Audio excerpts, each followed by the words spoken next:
I think the NHL was so arrogant that they thought you would play for less than half, and just so you would have that NHL label. Even if you weren't playing in the NHL. Oh, well, I'm with an NHL team. Even if you're playing in the minors. I think they were so arrogant that they thought, okay, even after Bobby had signed with Winnipeg, they still thought that, well, young players, no, the dream is to play in the NHL.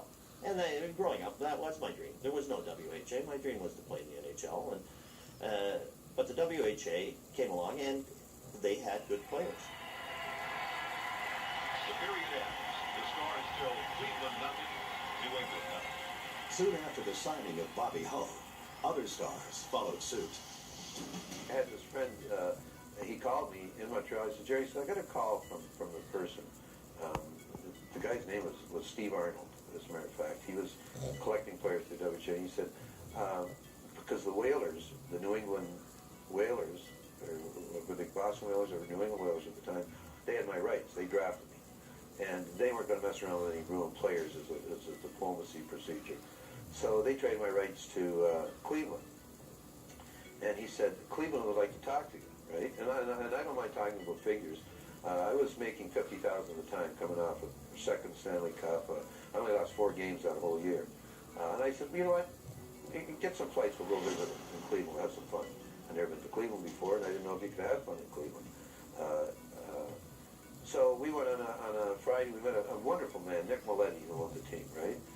And we got on the plane, had a couple of Bloody Marys, my friend and I, Larry Gordon, who now owns a hockey team in Cleveland. And I said, Larry, this is what we're asking for. We're not budging. Who cares, right? We'll have a nice time. So we go there, and we asked for an outrageous salary. I asked for $1 million for 4 years, right? At that time, it was, wow. And so we sit down, and after a couple more Bloody Marys, he says, well, Jerry, what's the tariff? Now, Larry, my friend Larry Gordon, was supposed to talk for me, but I jumped right in. I says, Nick, I want $1 million for 4 years. He's okay, you got a deal, right? And I went. Now, I know at this time, as soon as he said that I made $50,000 for the Bruins, and I was going to have a tough time making 70 or 60 coming off a second Stanley Cup. And, they got guys I got to worry about before me, with Bobby and Phil and these guys, and Chief and all these guys. So I didn't know where I stood there, right? I said, hold it. I said, this is a little. He says, well, we'll be in that ballpark. And so I go back. I never told him I was talking to Nicoletti, and I said, where are we at? They offered me a $5,000 raise. So I was crying, right? I says, no. I was going to see you in a week, and it better be better than that. And I was looking for somewhere in the neighborhood of 3 years around $250, which is any way you can make $250 in 3 years, right? Which was probably like 1 year in Cleveland. But I didn't know anything about the security, the money in Cleveland, whatever. And it never materialized, the boss. And I finally put a deadline on it without even talking to Cleveland, and they said no. And the only guy that really understood was the coach at the time, Tom Johnson.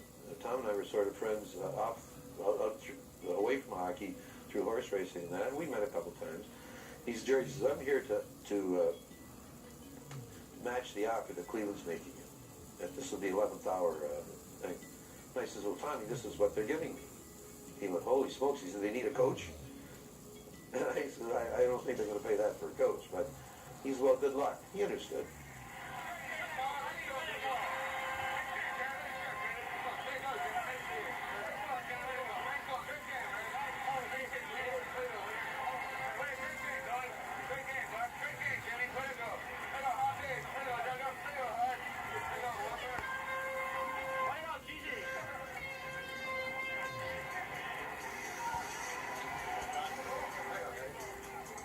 I had been drafted by the Kings after my second year at college.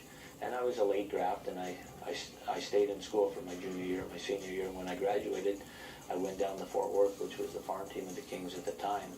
And I played about 8 games down there, and I was hoping to get a contract. And the Kings just said, well, we like you. We think you've got a good chance of making our team, but we'd like you to come to training camp. We're not going to offer you a contract. So on the other side of the ledger, I'd been drafted by Houston in the World Hockey Association. So my rights were traded to Cincinnati, and I received a 1-year contract offer from Cincinnati for $25,000.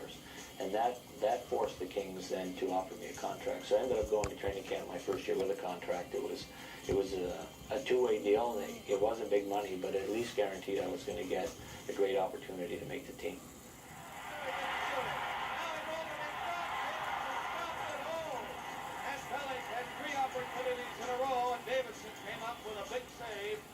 I was being drafted in '73, and that's when players were getting drafted by both leagues. And I didn't, for whatever reason. It must be because my agent must have had a deal put in place for me to sign in St. Louis. I don't know. But there was a lot of players, and there was big splash. I remember the Derek Sanderson thing, the amount of money that he was being paid to go into, I think it was Philadelphia, if I remember correctly, and that was a huge story in Sports Illustrated. Of course, Bobby Hull and Gordie Howe, those were great stories. That league was tough too, by the way. They had most of the tough guys. Coming up, Clash of the Titans. I can understand that why the National League has to be so petty over this. I'm a Canadian, and